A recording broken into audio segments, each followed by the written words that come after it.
It is a somber day in our country's history. Remembrance ceremonies were held all across the country today, marking 21 years since America was attacked by terrorists on 9/11. In New York City, a moment of silence was observed commemorating the exact moment when the first plane struck the North Tower of the World Trade Center. And in Shanksville, Pennsylvania, First Lady Jill Biden delivered a heartfelt speech at the Flight 93 National Memorial. At the site where 44 passengers and a crew fought back against their hijackers, storming the cockpit and crashing the plane into a field, thwarting a feared attack on the U.S. Capitol.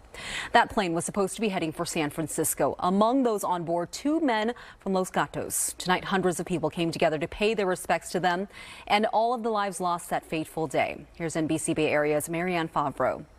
During the ceremony tonight, this 9/11 memorial was unveiled, honoring 2 Los Gatos residents as heroes.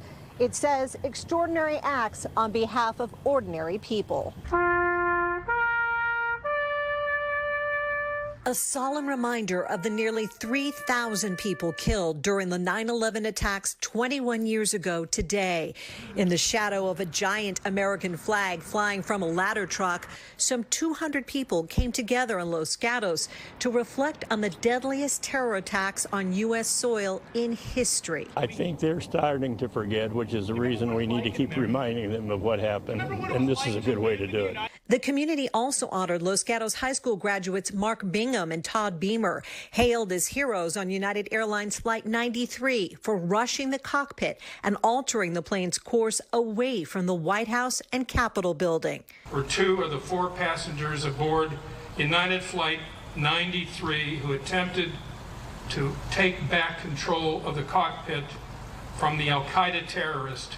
To remember all who lost their lives, a new 9/11 memorial unveiled. We were all on the same page in September of 2001. Mark Lindquist, a U.S. Air Force veteran who responded to the attacks as a Red Cross volunteer, says there are important lessons to remember. That day, 9/11, and then the next day, I mean, that might have been the best and most pure citizen we'd ever been, because all of the garbage just fell away. And the only thing that mattered was that we were American and that we cared for our fellow American. He urged people to keep that spirit alive by answering the call to volunteer for those in need.